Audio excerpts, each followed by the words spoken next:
Hi guys, so for this lesson I want us to kind of step back from what was happening internationally and step back into what's happening along the same time period domestically in the US. And these two important laws pass. The first one is during the Second World War and the other one is after it. So the first one is the Smith Act of 1940, which says that it's a US federal law that made it a criminal offence to advocate the violent overthrow of the government. And then you had the McCarran or Internal Security Act of 1950, which, and this is a direct quote, says that there are, under our present immigration laws, numerous aliens who have been found to be deportable, many of whom are in subversive, criminal or immoral classes, who are free to roam the country at will. So what I want us to consider about is what are these two laws targeting and why may they have been passed? So maybe what particular idea are these laws targeting? So just pause and have a think about that for a moment. Okay, so as we can see, the thing that they're really targeting is this idea of communism. And what we start to see is there is American fears and anxieties about communism. And as we're looking at the McCarran Act, that these ideas are actually going to be put forward by people who are immigrants to the US. Because as immigrants, they don't have the same rights as US citizens and so are able to be deported, which they can't do with their own citizens. One of the people who fell victim to this law was Claudia Jones. They consistently refused to give Claudia Jones US citizenship, and when she was quite a high-profile member of the Communist Party, they used the fact that she was not a US citizen to deport her. So we can kind of see the way that American fears about communism are affecting their foreign policy and the fact that America is committed to the policy of containment in terms of their international policies. We can see domestically there is still this anxiety and even their laws within the US are changing in response to that.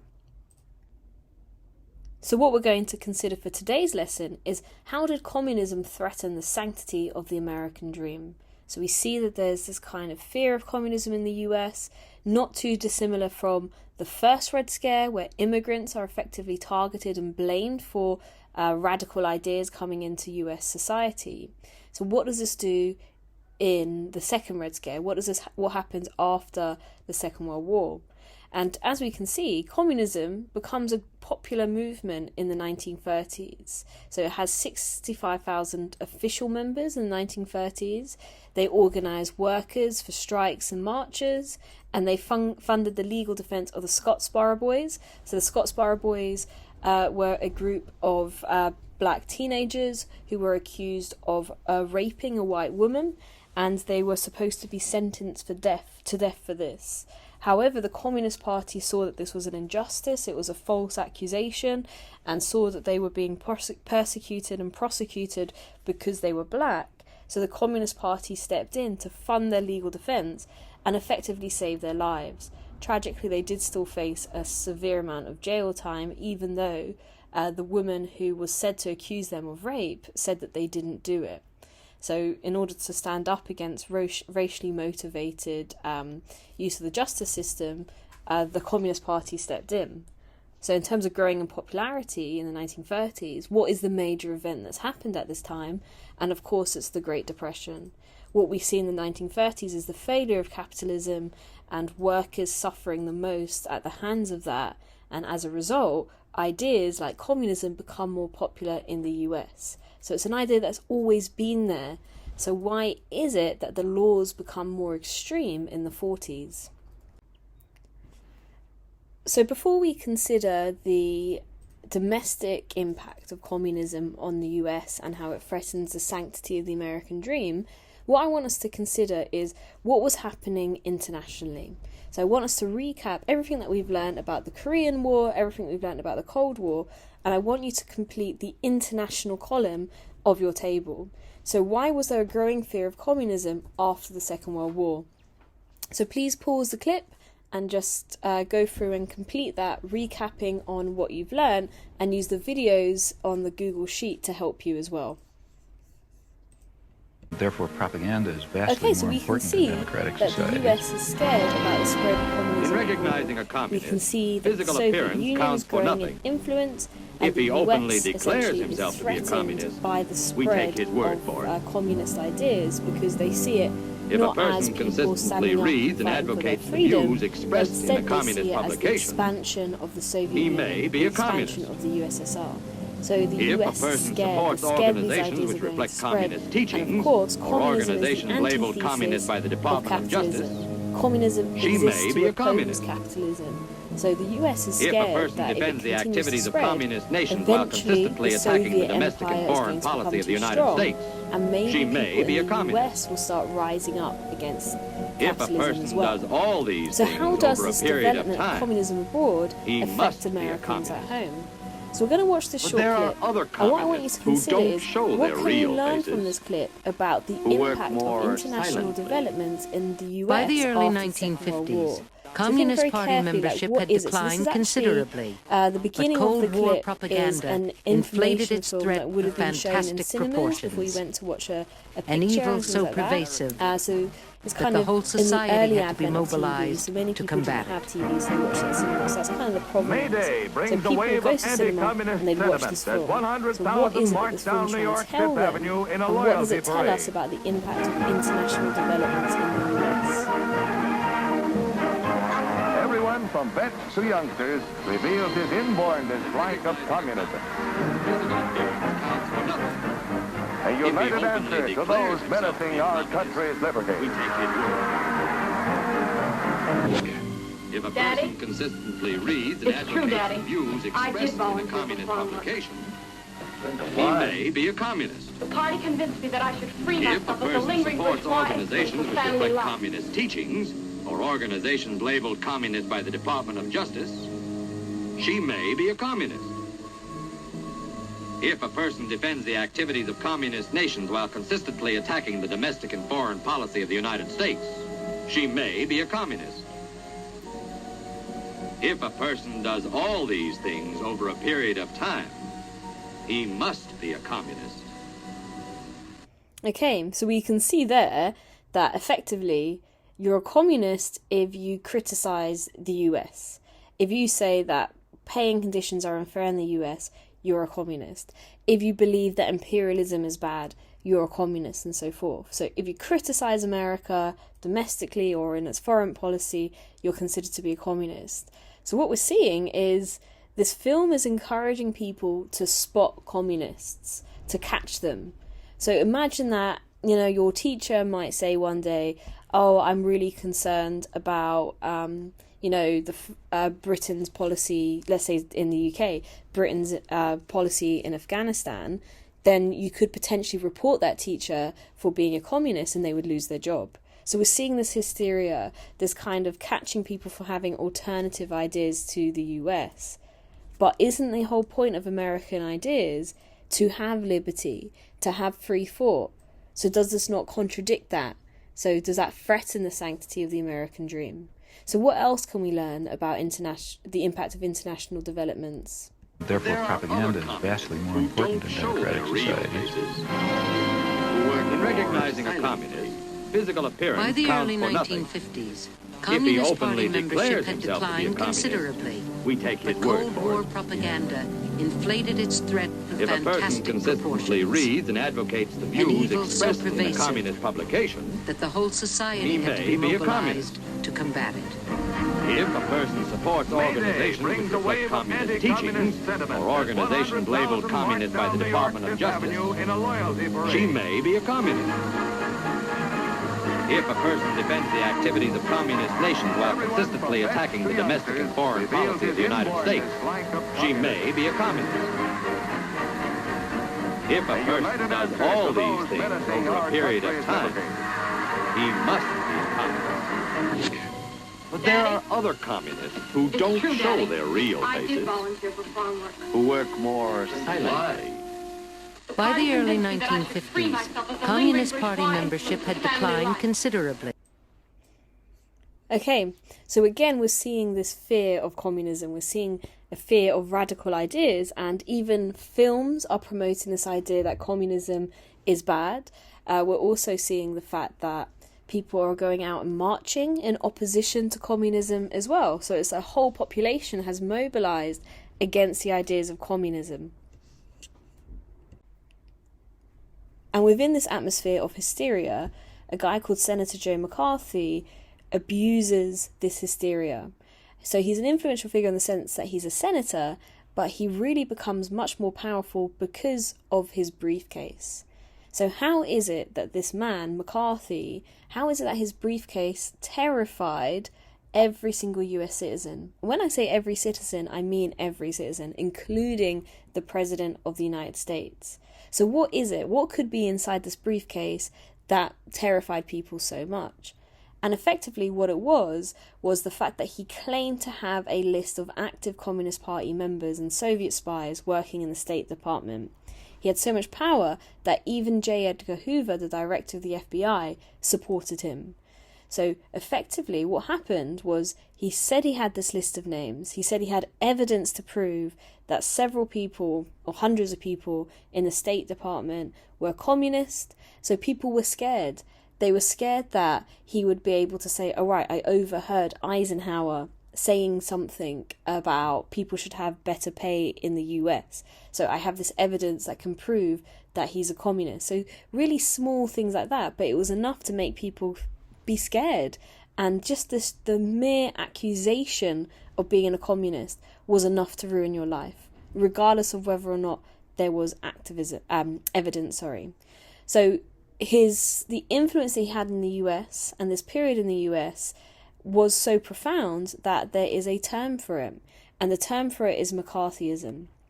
So McCarthyism is the practice of making accusations of subversion or treason without proper regard for or evidence. So you don't have any evidence, but you're still making this claim. And this period of McCarthyism was a moment of terror in the US because people were terrified that they would be accused of being communist, even though there wasn't any evidence, because it was enough to ruin their lives.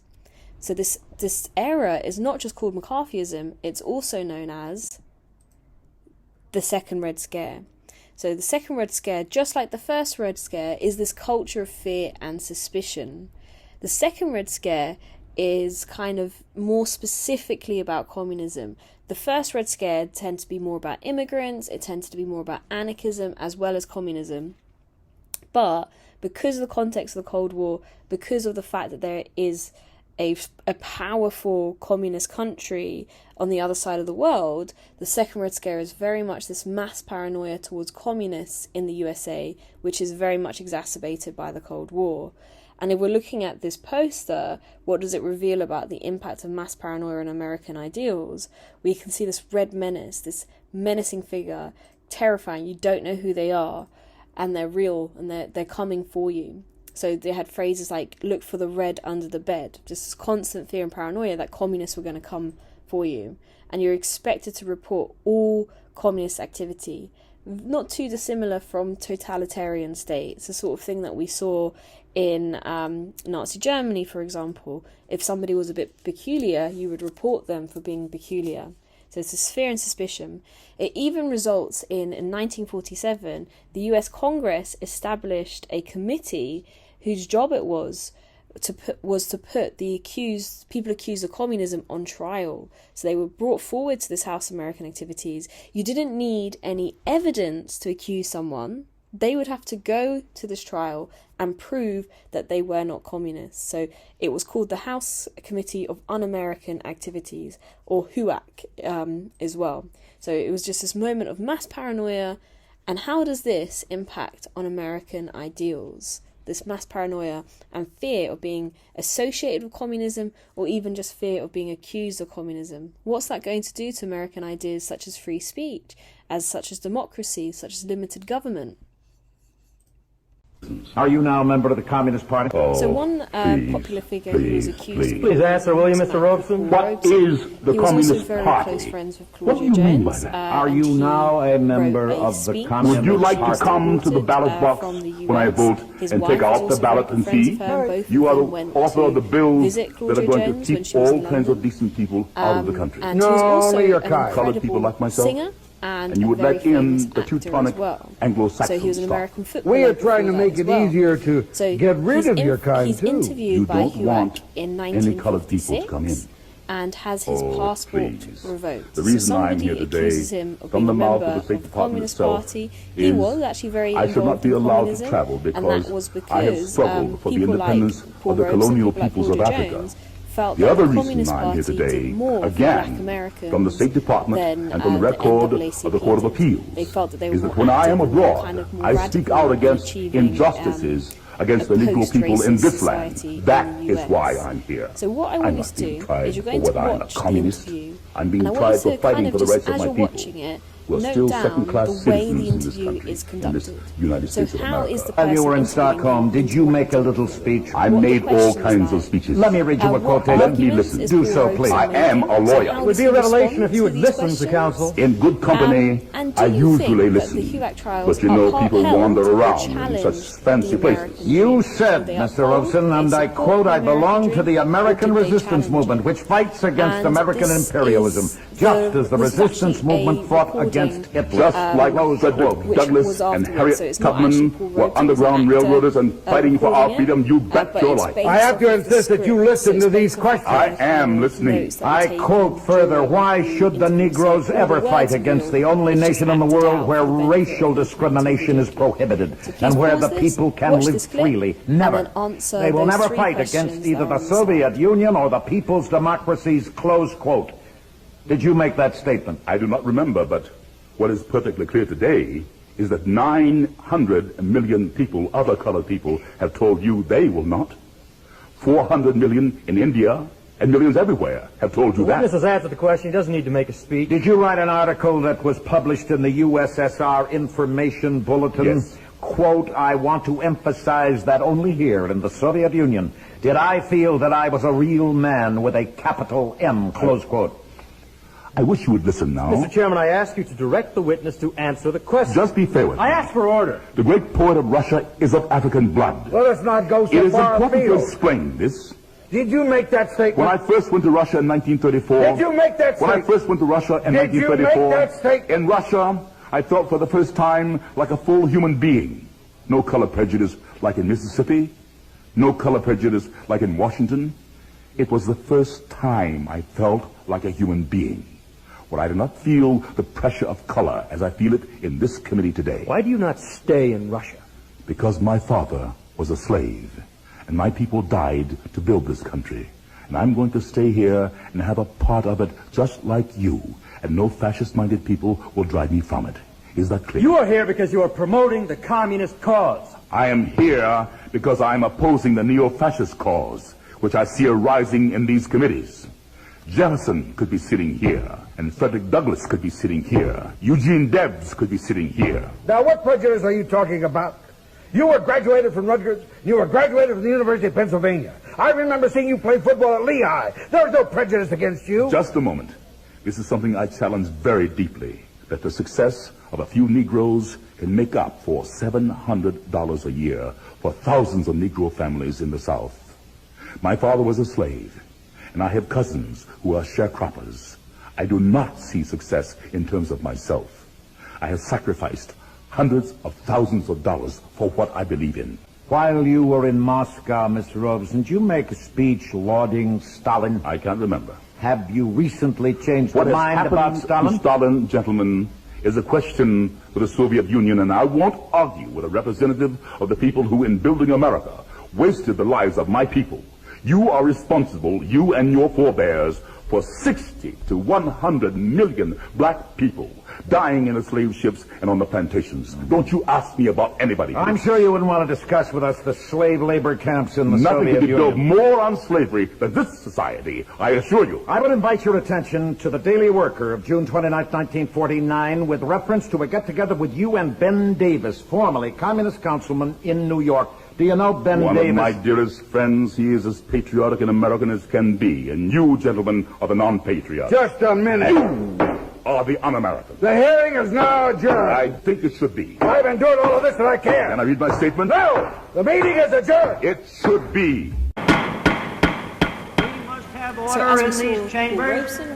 In 1947, the House Un-American Activities Committee went to Hollywood to investigate allegations of communist subversion of the American movie industry. Kind of attack and on it was people quite a within show. Hollywood as well. So the House of Un-American The Committee, first two this is, eyewitnesses were famous video, and friendly to show and what eager the to plead. interview looked like. We can I've see some never actors being read interviewed. Karl So the Marx, and job I don't was know in the this basis interview of to communism prove that you're a virtuous American, beyond what that you're a I've patriot, picked you up love from freedom, you hearsay. love enterprise, you love What I've heard, I don't like it. I would If you move to the failed, state of you Texas would if it be ever fired came from here, your because job I think the because you're a Texans would kill them on security sight. So this happened to actors, it happened to teachers, Then came the it happened to unfriendly professors, witness. it happened to We're going to anybody get the in answer to kind that of question public if we job. have to stay here for a So, week. And the people, in fireworks order that to made protect the hearings themselves, front-page also news. made false allegations Question is, against have others. you ever been a member Let's of say the you're having a Communist conversation Party? with a colleague, I'm framing my you answer in the accidentally only say way in something which like, any I really American wasn't citizen comfortable with can the frame Korean his War, Then you I denied- felt then you- that it wasn't appropriate absolutely for us to invade get Then you involved. denied to... I can belong then to you might any be like, party whoops, I that I accidentally see just fit said to something that join, criticized the US. and you I'm have gonna go no say right that to and invade said it. that In the instead end, so that I 7 won't get into screenwriters, trouble. 2 directors, So we're and going to 1 watch this clip, producer and I want you to think, refused why to is it that answer some the committee's defendants questions. might refuse to answer? They became what was known What as are the Hollywood defendants? 10. What kind of point All of are them they went to trying jail make for in contempt this of clip? Congress. We must have order in these chambers. In 1947, the House Un-American Activities Committee went to Hollywood to investigate allegations of communist subversion of the American movie industry. And it was quite a show. Everyone please sit down. The first 2 eyewitnesses were famous and friendly and eager to please. I have never read Karl Marx, and I don't know the basis of communism beyond what I've picked up from hearsay. What I've heard, I don't like it. I would move to the state of Texas if it ever came here, because I think the Texans would kill them on sight. Then came the unfriendly witness We're going to get the answer to that question if we have to stay here for a week. and the fireworks that made the hearings front-page news. The question is, have you ever been a member of the Communist Party? I'm framing my answer in the only way in which any American citizen can frame his Then you answer to denied- a question then you- which invades his, absolutely invades Then his you right. denied to... I can belong to any party that I see fit to join, and you have no right to join. In the end, 7 screenwriters, 2 directors, and 1 producer refused to answer the committee's questions, and they became what was known as the Hollywood 10. All of them went to jail for contempt of Congress. Okay, so we can see that there's a nice bit of factual detail that we can use there, referring to the Hollywood 10 for refusing to answer. And they refused to answer because the First Amendment says you don't have to. The First Amendment said that you can be part of any political organisation that you want, and you shouldn't be restricted by the government. We can also see just the ridiculousness of the people who are saying that they are friendly, the fact that they're saying that, oh no, of course we're not communists. I would never even read Karl Marx. Karl Marx just wrote books, right? Since when is it illegal to read books in a land of liberty?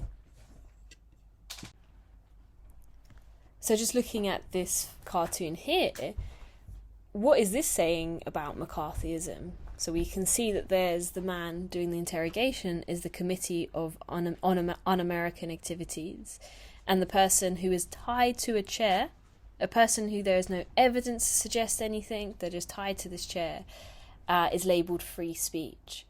So the real victim of McCarthyism, the real victim of the Second Red Scare and the hysteria around communism was actually American democracy, not communists necessarily. Of course they were persecuted and that wasn't right, but American citizens effectively lost free speech. They lost the ability to criticise their government, which, as we saw in the Ali inquiry, was actually probably the most patriotic thing that you could do, as Senator Fulbright said, right? It's a patriotic duty to criticise your country, because by criticising it, you want it to be better. But free speech died with McCarthyism. So let's kind of look a bit. Union Square in New York was the backdrop for these scenes of red violence. From their ranks will come the saboteurs, spies, and subversives should World War III be forced upon America. At the height of the anti-communist hysteria, the real danger to America came not from the Reds, but from the so-called Red Baiters. Even if there were only one communist in the State Department, Even if there are only one communist in the State Department, that would still be one communist too many. Of all the demagogues who exploited the Red Scare for political gain, no one matched the senator from Wisconsin, whose namesake, McCarthyism, would come to define the entire era of political persecution. Senator Joseph McCarthy emerged from virtual obscurity in 1950 when he claimed he had a list of 205 communists working in the State Department. The claim was patently untrue, but it launched McCarthy on a political juggernaut. For 4 years, the senator ran roughshod over civil liberties, while the news media served as a conduit for his reckless, unsubstantiated charges. He had been a member of the party that he had recommended. McCarthy's audacity knew no bounds. He accused Secretary of State George Marshall, the architect of the Marshall Plan, of infamy so black as to dwarf any previous venture in the history of man. He threatened President Truman and suggested the Democratic Party was a bedfellow of international communism. The hysteria of McCarthyism seeped into every aspect of American life. People rushed to condemn friends, neighbors, and co-workers. Many were fired or shunned for perceived left-leanings. Though McCarthy wore a cloak of patriotism, his abusive actions had a chilling effect on democracy. He was told, "You have created an atmosphere so vile that people have lost confidence in their government." But slowly, the tide began to turn. The centers spoke out. McCarthy to wear a new case of known red in Army. The respected journalist Edward R. Murrow attacked McCarthy's repugnant tactics on his investigative TV series, See It Now. 1 month ago tonight, we presented a report on Senator Joseph R. McCarthy. We labeled it as controversial. McCarthy remained characteristically defiant. If I am giving watch this clip comfort and to put our down enemies, some notes about I how ought not did to be in the McCarthy Senate. fall, what happened. If, on the other hand, Mr. Murrow is giving comfort to our enemies, he ought not to be brought into the homes of millions of Americans by the Columbia Broadcasting System. With his support withering, McCarthy pitted himself against the U.S. Army in an investigation of charges and countercharges concerning clout, favoritism, and communist cover-ups. Unless we make sure that there is no infiltration of our government, then just as certain as you sit there, you will see a red world. The ensuing Army-McCarthy hearings tore away the senator's mask of self-righteousness and struck a fatal blow to his crusade. Until this moment, Senator, I think I never really gauged your cruelty or your recklessness. The hearings were a media circus, and in the end, inconclusive. But for the tens of millions of viewers who tuned in to watch, McCarthy was revealed to be an arrogant, blustering tyrant. The American people have had a look at you for 6 weeks. You're not fooling anyone either. The American public had seen enough. Nearly overnight, McCarthy's immense national popularity evaporated. President Eisenhower probably spoke for millions of Americans when he said, "It's no longer McCarthyism, it's McCarthyism." 3 years later, Joseph McCarthy died, probably of complications from alcoholism. He was 48 years old. McCarthy faded, but an unsettling question remained. Could America win the Cold War without sacrificing the very liberties it was fighting to safeguard? Ominously, a highly classified government report concluded, "It is now clear we are facing an implacable enemy whose avowed objective is world domination. There are no rules in such a game. Hitherto acceptable norms of human conduct do not apply." A new and frightening day was dawning, one in which legal and moral restraints were set aside in a high-stakes game of diplomatic maneuvering, clandestine operations, and nuclear brinksmanship.